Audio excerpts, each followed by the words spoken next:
people who love them. Hello, this is The Thing About Cars. I am Mickey Desai. We are recording here in Atlanta, Georgia. Beautiful day outside. We are at Strong Box West as usual. And today at the table we have... I'm still Rob. Beka. Eric. Frank. Ben. And we're going to just jump right into it as usual again today. We've got a even longer list of topics now for this particular episode. Frank brought up something that I think is really worth talking about, and we wrote it up on the board. It says car loans. Frank. I'm worried that people do not understand. They go to a car dealership and they're thinking about buying a car, and all they really understand is the monthly payment. And today, car loans can be strung out 84 months or longer. And the average person has never been schooled to understand that when they purchase something like that with a car loan that goes out that far, that within weeks or months they are upside down in the vehicle, meaning that they owe more on the car than the car is worth. And this will continue to plague them for years to come. Usually people, after 2-3 years, they're thinking about getting another car, and now they owe a lot more on that car than what it's actually worth. Plus, I've been shocked how many people will roll that negative equity into the next car, and they don't understand that it's just creating a snowball. It's like a student loan. It stays with you forever. The car people, people fail to understand that a car dealership is essentially just a bank. And their finance people are there to make money off of exactly those loans. And their selling point is, hey, but this car only cost you $300 a month, even though it's $300 a month for 5 years, which is too much money. Exactly. Or 6 or 7. And I don't remember the exact technical how they do it, but they start out asking, what kind of monthly payment were you looking for? Because they can get more money out of you that way. Yep.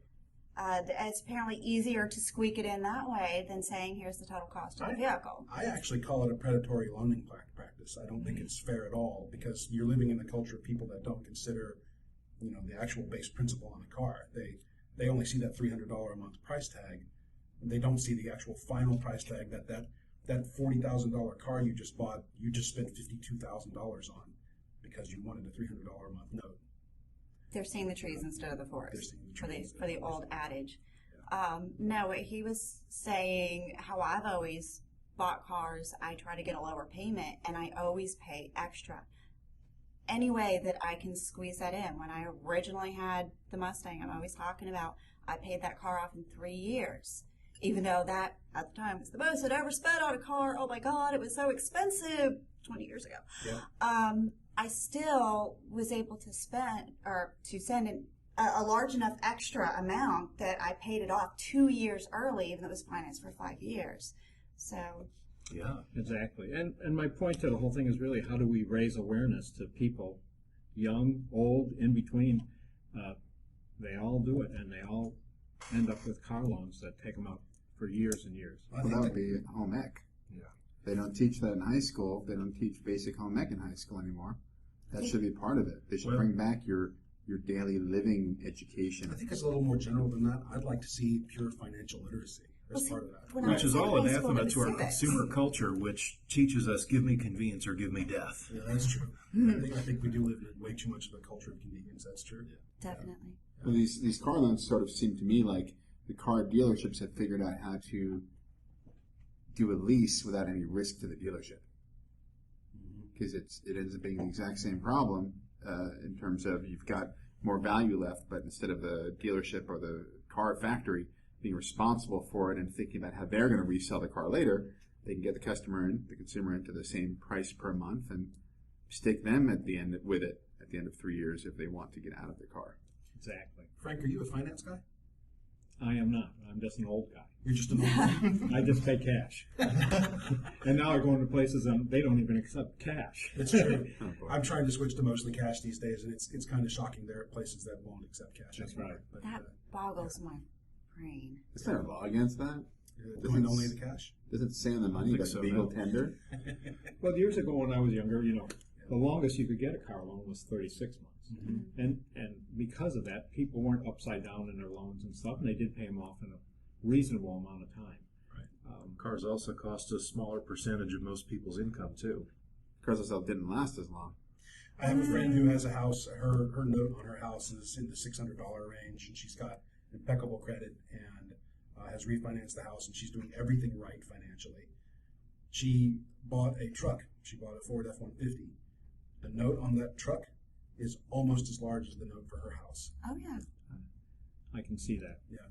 And then that's a different story. But I mean, recently I went in to look for a new pickup truck myself, and I was amazed to see some pickup trucks in the $80,000 to $100,000 range. Exactly. And that was not the Raptor Baja edition, No, exactly which not. I like the looks of, but Frank, in addition to being an old guy, what else do you do? I love restoring old cars. Okay. see now I like that segue because I've been kind of dying to ask. You've mentioned vintage cars and restoration, and that you have a number. What do you have? I like my cars like I like my women. If they're not at least 40 years old, I don't bother looking at them.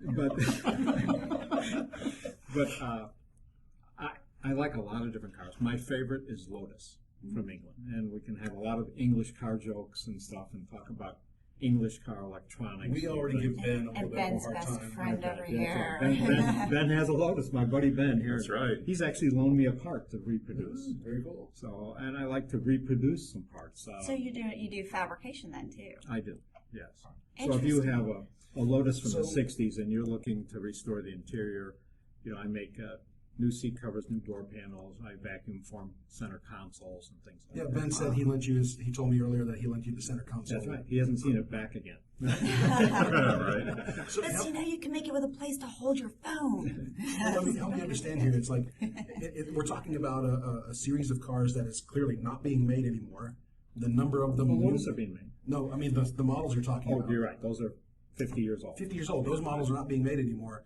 How do you justify going through the expense of manufacturing parts for a car that's no longer in production? Number one, I don't tell my wife.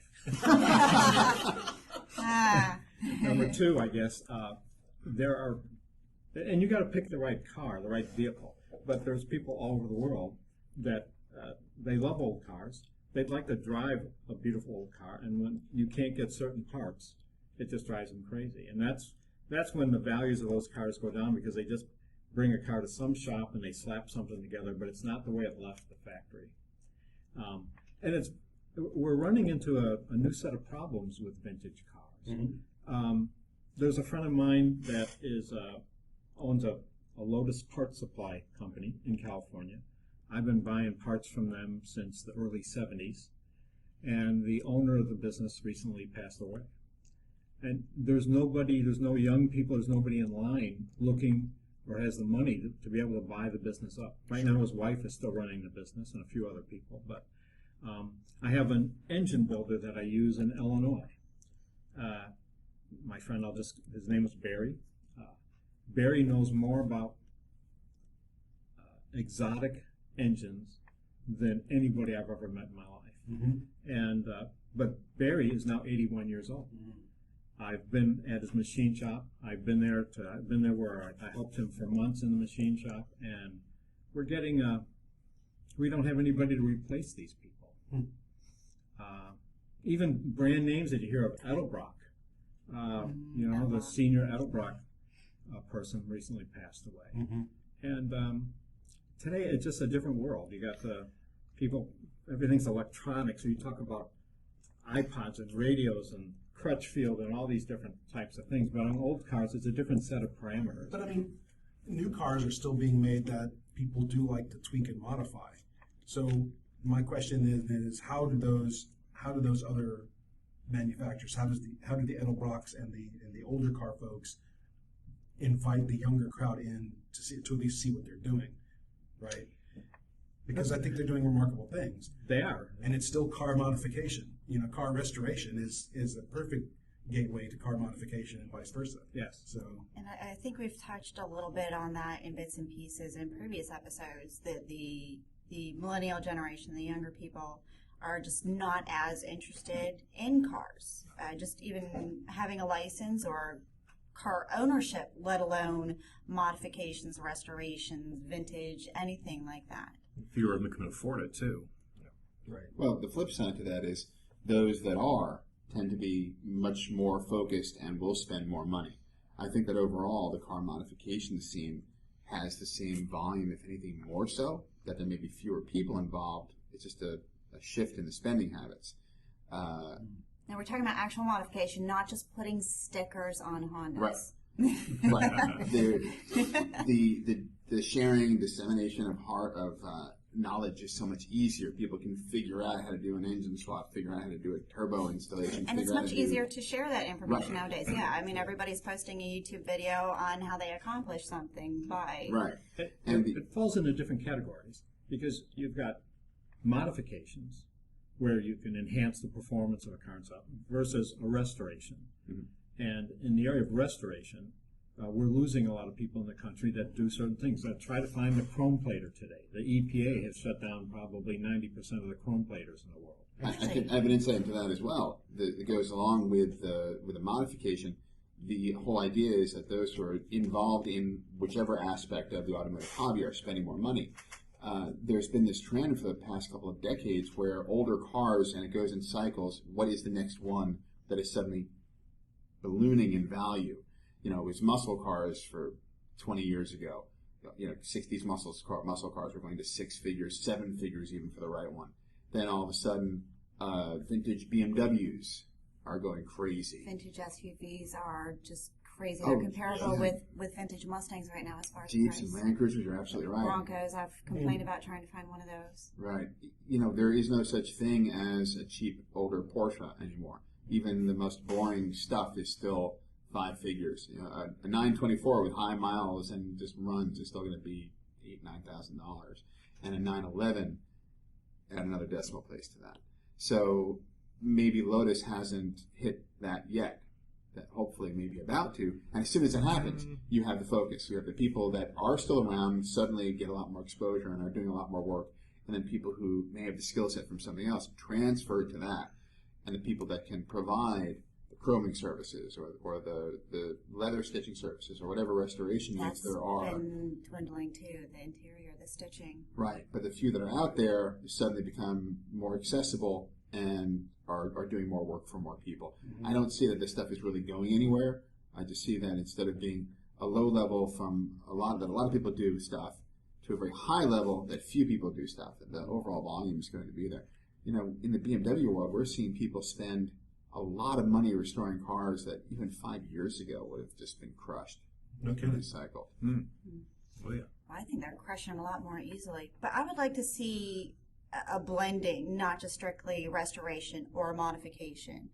You know, just integration of modern things into the lines of an older vehicle as well. I mean, sometimes you do want something a little bit newer, even if it's something as simple as soundproofing or more comfortable seats, up to integration of technology, but you still want the old car.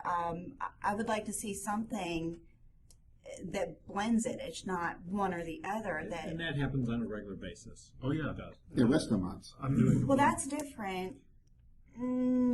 Well, I'd say Yes, this is yes, but as an example in the Lotus world. If you want to drive your Lotus on a regular basis, and you've heard all the things about English electronics, first of all, you take off the generator, which they call a dynamo, and replace it with an alternator. Yes. It's amazing. That one simple modification will make the car 90% more reliable.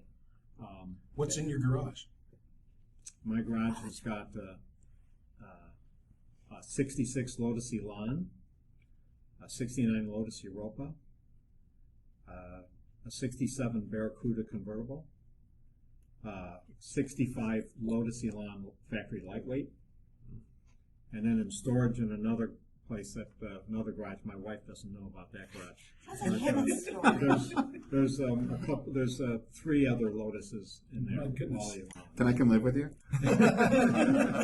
Or live in your garage? Sure, That's absolutely. fine. Frank clearly has the sickness. It is a sickness. Thank goodness. Yeah. Becca, something interesting along what you said is very interesting. So not necessarily resto mod, but what Frank's saying also about updating these things so you've got modern conveniences and modern reliability, but are still staying true to the car.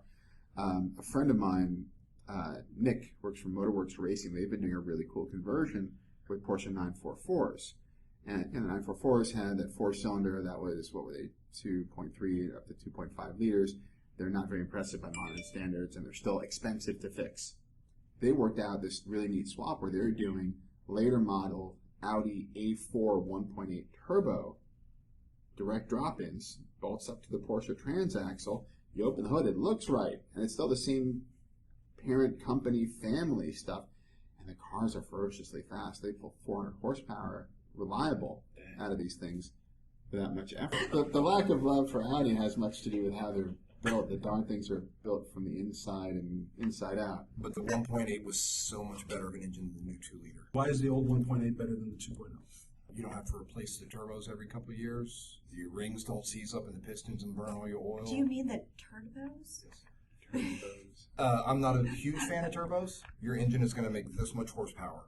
Yeah. How quickly you extract it is going to be detrimental to the life of the engine. But the 1.8s, the 2-liter, they kept changing a little more, but it went the wrong way. I had a 1.8 and I mostly loved it. Yeah. I was in a GTI. The only turbo issue I had was the turbocharger came loose from the intake manifold a few times. Didn't completely fall off, but the bolts worked themselves out. You're one of those picky people, aren't you? A little bit. Yeah. I really hated doing the cam belt and water pump service. Oh my God, what a nightmare! But it was fun to drive. So 1.8 is smaller than a bottle of Coke. I'm just leaving that right there. So what? I mean, my car has a 3-liter V6 in it, and some people's that's a lot, and it's still just 1.5 giant bottles of soda. Formula One car is I smaller. mean, do you than want that. each piston to be a 2-liter sized honker, like in a Dodge or something? Is that Like what what I you're have, white. So I was watching an episode of Wheeler Dealers with the new guy, Ant. I guess he's not new anymore. I guess he's a veteran at this point. But he said something. He was explaining the workings of the turbo to his audience. And at the end of that, he says, every engine should have one. And I'm like, that's an interesting statement to make. And I kind of sort of agree with it. But then I kind of like, okay, that's just adding a whole layer of maintenance to cars that most people don't understand. Not really. Is there a way to oversimplify? And you also need to teach people how to drive a turbo. Nobody knows They can't that. drive one with a gas pedal. No, I'm talking about how to park your turbo and turn it off. People don't know how to do it. Your turbo could be spinning 150, 200,000 RPM when you just shut the engine off and kill the old supply. Yeah, but you're right. You do have to let the cool oil get into the turbo. Yeah, just let it slow down a little bit. Audi used to have that deliberate run-on feature, Yeah. and they took that out. That was a way to. That was one of the few things where an override from like a nanny electronics was actually useful. Yeah, but nobody explains your turbo is going to kill itself if you don't treat it right. Sorry, now I've lost track. Ben has We one. just had one like that. That's the one you have. Ben, Yes. let's go back to Lotuses for a second. How's yours doing? Yeah, and I clearly have the sickness too. I don't have a garage full, but I'm a serial owner. I'm on my second one. Anyway, how it's doing? You're on your second one? Yeah. Did I miss a post? He had it in spree for a while. Oh, I thought you meant you had added a new one recently. No. Okay, I'm sorry. I was well into the second one before you met me. So Okay. anyway, no. Some episodes ago, I kept repeatedly saying, "Well, I'm working on the front suspension. That part is finally done.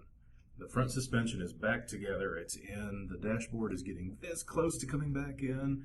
I'm starting on the rear end now, and I just pulled the glass out. The windscreen and rear window are out now. Windshield. Screens have holes. So there's a new headliner going to be going in. That's got to be glued around. Let's stop interrupting the man, shall we? Please. Don't interrupt our interrupting. I've seen Ben's car, That and I've was seen his sad, work, though. and Ben's just not right.